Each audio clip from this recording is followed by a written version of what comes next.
Welcome to Hood Champion Boxing and Sports. In boxing, you find a way to win or you find a way to lose. Please like and subscribe. Follow me on all social media platforms. Consider becoming a member and just understand this. Just you watching the video is more than enough support for Hood Champion. Everything else is just a little bit of sauce on it. Not duck sauce, though. Hey, man, is Claressa losing control?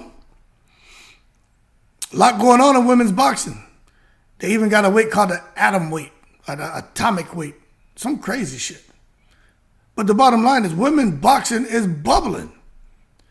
And later today, I'm going to do some more videos on fighters y'all probably never heard of, because we need to talk about all of them. But the thing is this. Who's up next when it comes to these women? Matter of fact, you know, it's not even about Hood Champion, you know what I'm saying? It's about the ladies. That's what is really going on. Who's losing control, man? Is it Claressa? Is Baumgardner up next? Is it Shadasia Green? Is Amanda Serrano the real queen? What's really going on here? Because Claressa Shields, I'll say this. She still has the resume. You know what I mean? I know people, they don't want to give her credit. You got to give her credit.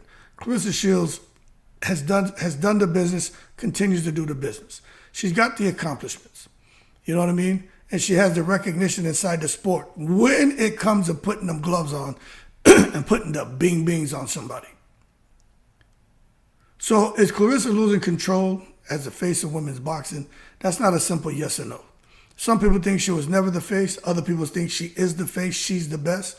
And she will always be the face of women's boxing because of her accomplishments. And no one is going to come out here and outperform her because of what she did as an amateur and as a pro. She has set the bar incredibly high.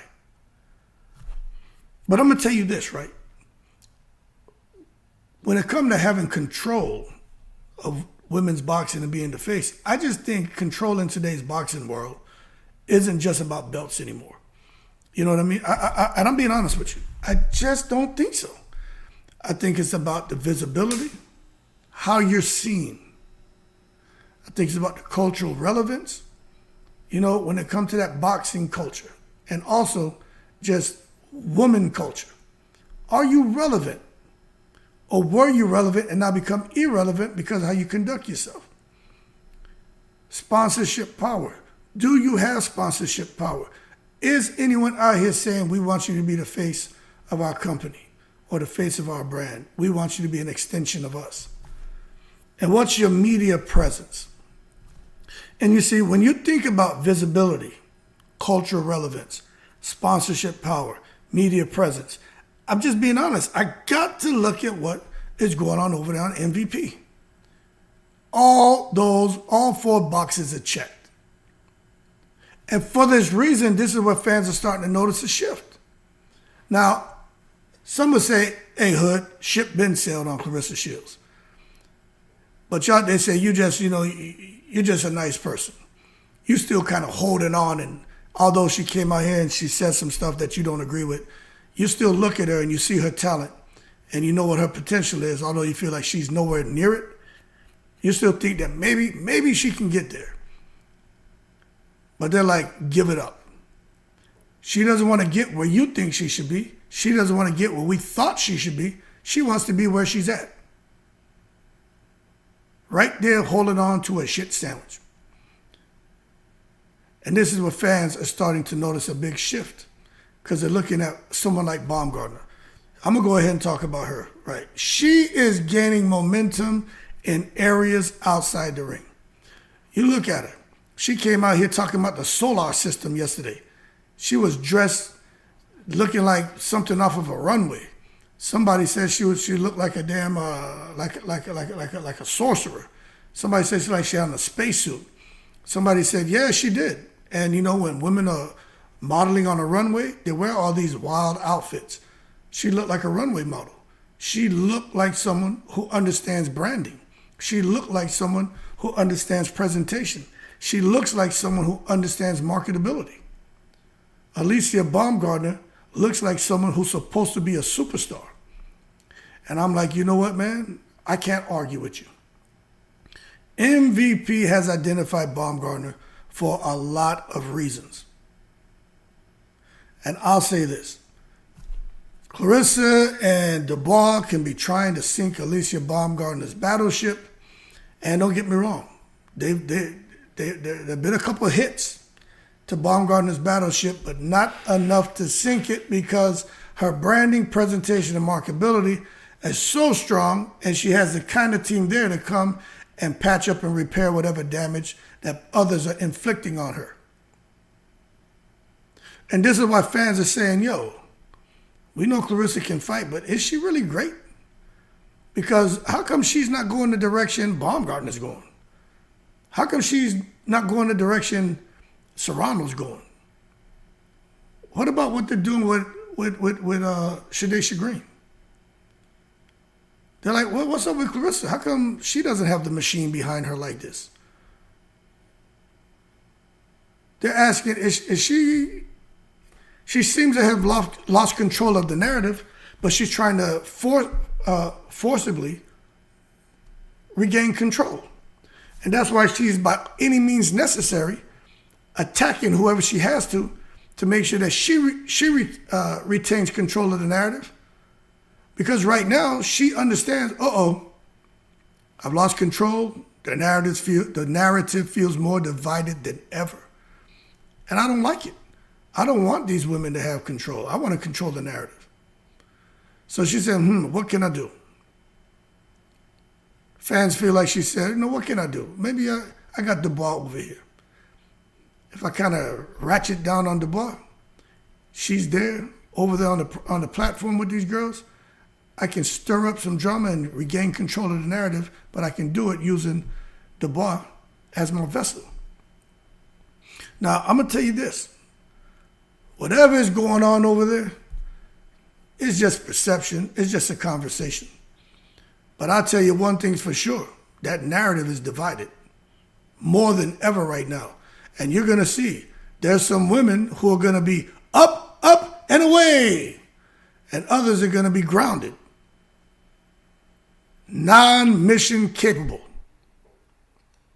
Now, when it comes to Papoose, he has changed Claressa's career. He has changed the career. Now, for better or worse, look, guess we got to wait and see, right? Because the involvement of the rapper Papa has added a completely new layer to Claressa's career. Now, if you're sitting here watching day to day, Claressa and her career with Papoose there involved and guiding her along the way. Let's say Claressa makes a little $1 million here, another $1 million here, another $1 million here. Would you consider those wins? Would you say Papoose has helped her career for the better? Now, if we get beyond 6 months and we get to 2027 and he's no longer in a relationship with her, and now she's dealing with this humiliation because you know the internet's going to go all out on her, would you say he's helped her career for the better or the worse? I mean, right, if he helped her get an additional $3 million, $8 million, $12 million, $15 million, right? If he helped with that, right, he's helped her career. But if it come next year and the whole relationship comes to an end and she's left humiliated dealing with the fallout on the internet, did he help her career for better or worse? I'll just say he's added a completely new layer to her career, and I think there's just going to be more layers added to it. For better or worse, I don't know. Right now, it looks like she's happy with the direction things are going. But from a positive standpoint, Papoose, he brings confidence.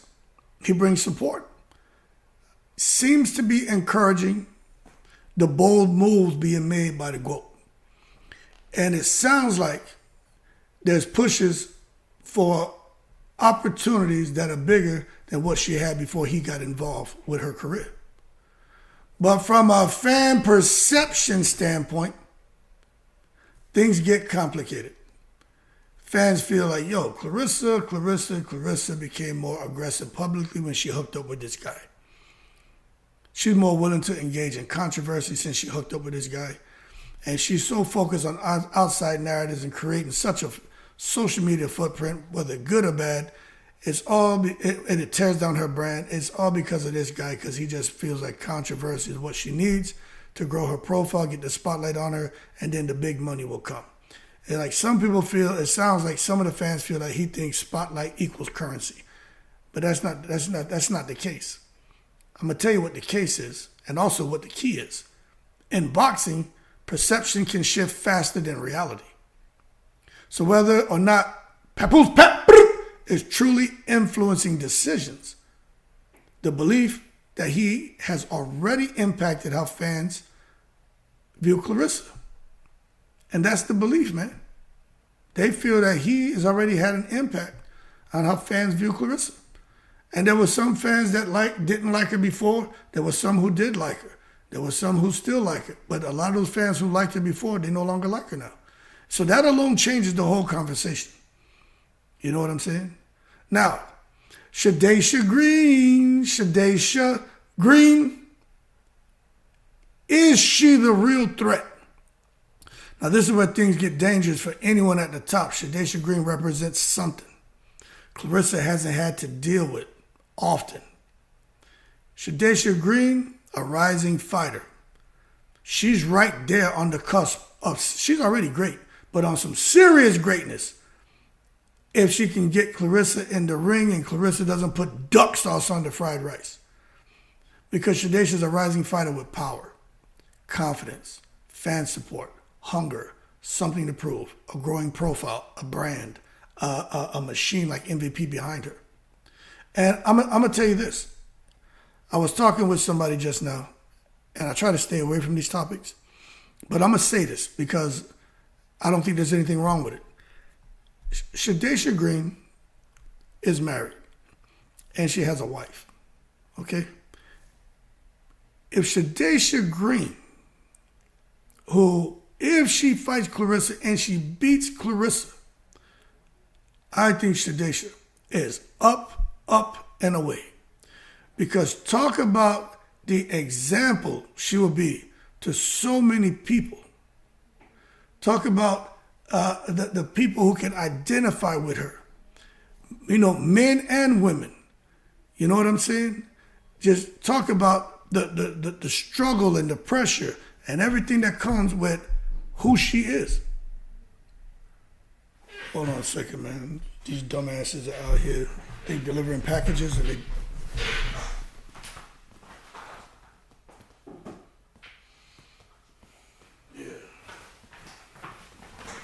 Sorry, I know the guy who's delivering the packages, but they were in such a rush, man. It sounded like he put a bomb at the goddamn front door, man. It's like the shit hit the door. Like, what are you doing, my man? You in that much of a rush? Anyway, I'm sorry, I got sidetracked. But for Shadasia Green, I just think she is the one out of all these other women who can, no kidding, become the face of the sport. We're just in a time, man, where, I think we look at the climate with everything going on when it comes to people and their choices for their children. I just think Shadasia, she would just be a breath of fresh air for the whole world because she has a lot of good in her. She's genuine and she is what she is. And she's still humble. She never forgot where she came from. And she knows what it's like now to have a little bit, but she knows what it's like to have nothing. And she moves like that. Humble, chill. That's why I like her so much. Have a lot of respect for her because I'm the same way. I don't talk about it, but I never forget where I came from.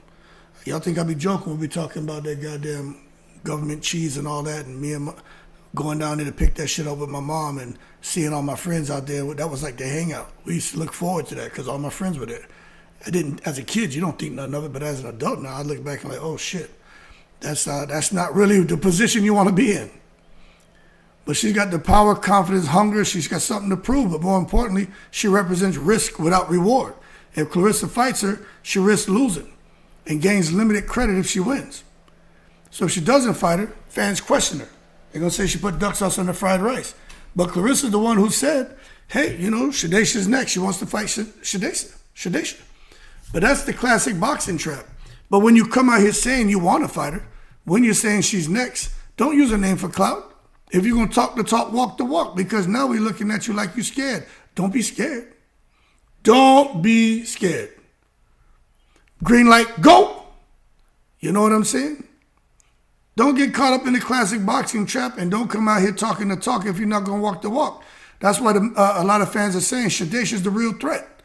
Not just physically, but strategically. This shit about, what's his name, Demetrius Salita trying to push Perkins on my girl Shadasia. That shit is corny, man. Stop playing games. Put Claressa in there with Shadasia. I understand y'all see Shadasia as the final boss stage, and y'all afraid. Like Mario going up there to fight the final boss. He don't have no fireballs. And Shadasia as the final boss, like Bowser, put that heat on your ass, and you hear that dum dum dum dum dum, and you fall up out the ring. We know Shadasia's the real threat. Not just physically, not just strategically, mentally. But don't get it twisted. Claressa's big and strong. She fought Franchon. I don't know if y'all saw, she was manhandling Franchon and lifting her up, and Franchon came in, she was in there like a bull. And Claressa was right there like, you know, like a damn 200-pound matador that benched 400 pounds, and that bull rushed, and she was handling, she grabbed that shit by the horns, didn't she? So it'd be really interesting to see the two of them fight, but I just think she's going to experience something different physically, something different strategically and power-wise, if in fact she gets in that ring with Shadasia. And that could be why they're trying to throw any and everybody else at Shadasia except for Claressa. I'll tell you what, if Claressa loses, all bets are off. Win records, flops, Demetrius Salita, his promotion, everything goes up in flames. They can't afford for her to lose. So get ready, folks, for Claressa to come out here with a big gallon of duck sauce and just splash it all over that fried rice. Who's she going to fight? I don't know. But you would think she's going to be fighting Alycia Baumgardner, you know what I'm saying? But I tell you what, when it comes to Claressa and Baumgardner, I mean, the behind-the-scenes beef that's going on, it's like those two women can't coexist. I wish they could fight each other.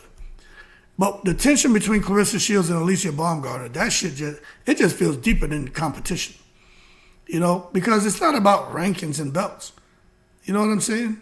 They're not even the same weight division. And even when it comes to the pound-for-pound rankings and all that, I mean, Baumgardner already says she doesn't care. She's like, who's putting these rankings, who putting the rankings together? She's like, I don't even bring that crap my way. But I really think with Claressa and Baumgardner, it's about identity and position. Some people say Claressa's jealous of Baumgardner. They say she don't like Baumgardner because Baumgardner's light-skinned. He got long hair. Some people say Alycia is jealous of Claressa because she's not as explosive. She's not tall. She don't have that lobster tail, that big butu. They're saying she got small boom boom. Claressa got big boom boom. When I hear fans saying this, I'm like, yo, y'all will say anything. Because when I look at Claressa, she seemed to be pretty confident in her own skin. And Alycia seemed to be pretty confident in her own skin. But, you know, when it comes to the fans, they go internet. The internet go internet. But I do think it's about identity and position. I don't think either one are jealous. I just think it's competition, you know. Because think about it. Both fighters, confident, outspoken. Both of them like to talk. They got the jabber jaw going on. They're used to being the one. You could tell with Baumgardner, she wants to be the one. She's used to being the one in her own space. And now she wants to come out here and she wants to overshadow everything Claressa Shields has done. But that's going to take some work. But MVP is building her the right way to, although she may not have all the accomplishments as Claressa, she could be on the way to making way more money than everybody when the endorsements and the sponsorships start rolling in. But the bottom line is when you have fighters who are confident, outspoken, and used to being the one, in boxing, there's rarely room for two faces at the same time. There's normally only one. There's multiple faces who help to carry the sport, but there's normally one who rises to the top. De La Hoya was that guy. Mayweather was that guy. Canelo was that guy. And now in boxing, I mean, there really is no one. Crawford's retired, but Canelo's still kind of that guy. AJ as well. But for the ladies, it was Layla Ali. And then now it's kind of up for grabs. You know what I'm saying? So there's really, I think you do have two or three faces at the same time right now. But then when you start talking about fan comparisons, media narratives, different branding styles, well, you know, when you look at them, you're going to get constant friction. That's why there's always heat when it comes to Claressa and Baumgardner going at each other. Even without direct confrontation, the comparison alone creates tension. You know what I'm saying? A whole lot of tension. Now, with MVP this tomorrow, Friday, I'm like, yo, is this the takeover? Is this the Teofimo Lopez? The takeover? Because this is where everything connects. Boxing's evolving. It's no longer just who wins fights. It's who captures attention, who builds a brand, who reaches beyond boxing. And a new wave is emerging. When I read that, and I think about that, I can't help but think about Layla Ali. La la la la la la la la la la. She was the one who kicked knowledge to Claressa Shields, saying things along these exact same lines, and Claressa didn't listen to her. Claressa could have been that new wave that emerged right after Layla retired, but Claressa wasn't ready. She wasn't ready. Claressa could have been up and away, but she chose to be a hothead and take it to the stupid. You look at fighters like Baumgardner, fighters like Green. They're coming with fresh energy. They need it. Claressa has brought that energy that stinks up the place. They're coming with and trying to target a new audience. The audience that watches Claressa Shields, they watch Shadasia. They watch Baumgardner. They all had the same audience. But they're about to target a new audience now with this ESPN deal.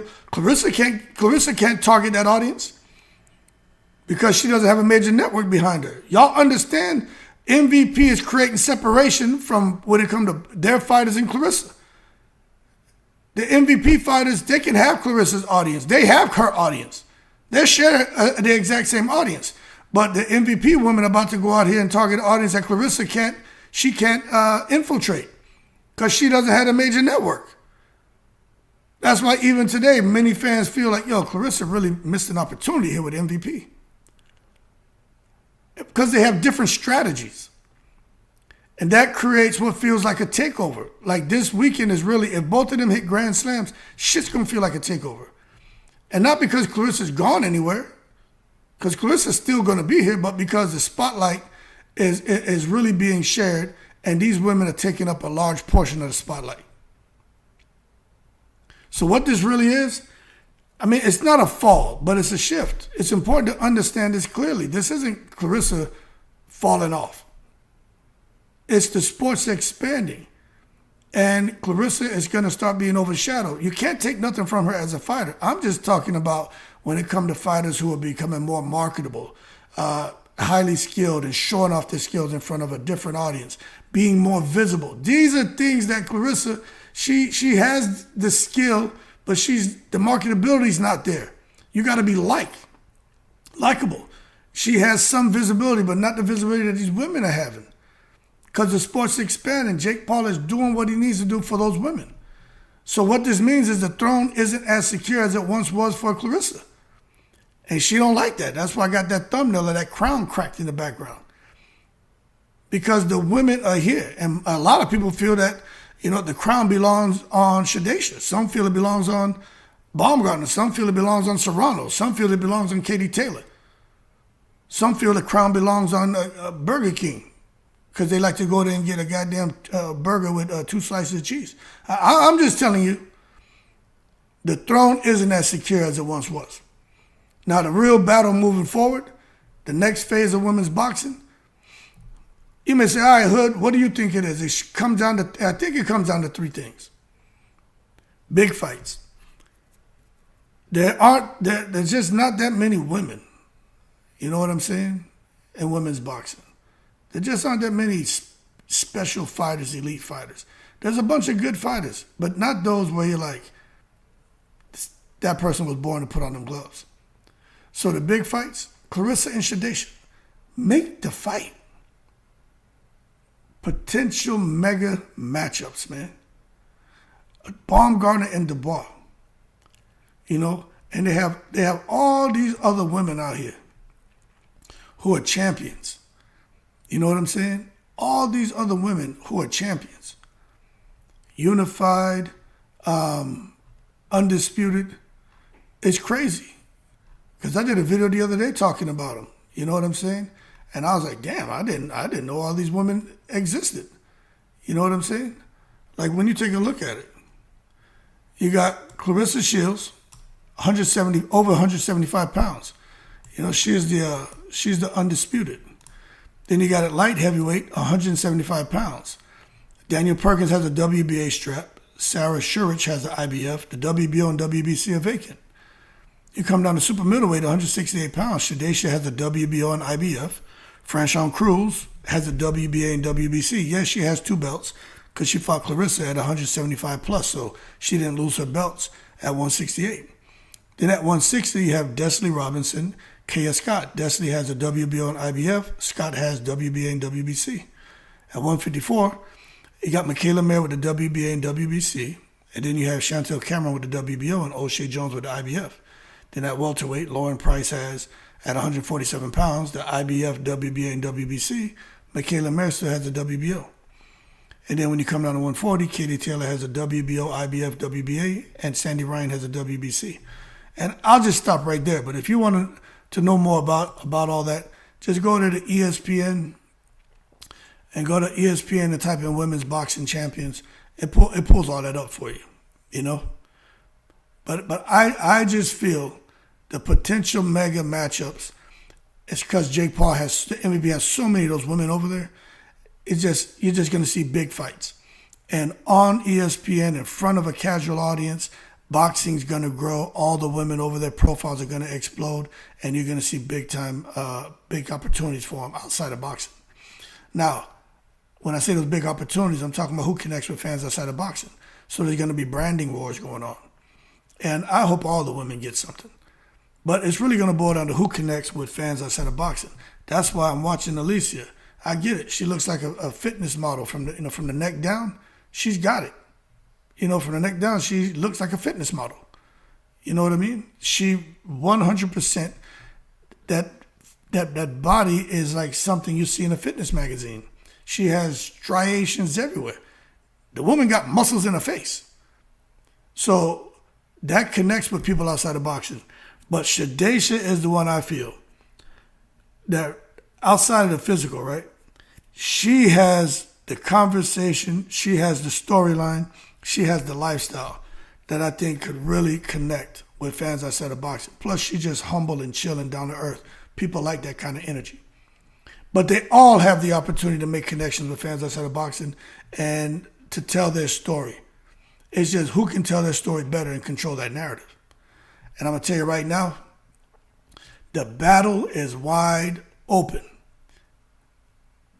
So before I get out of here and go run some errands, I just want to say this.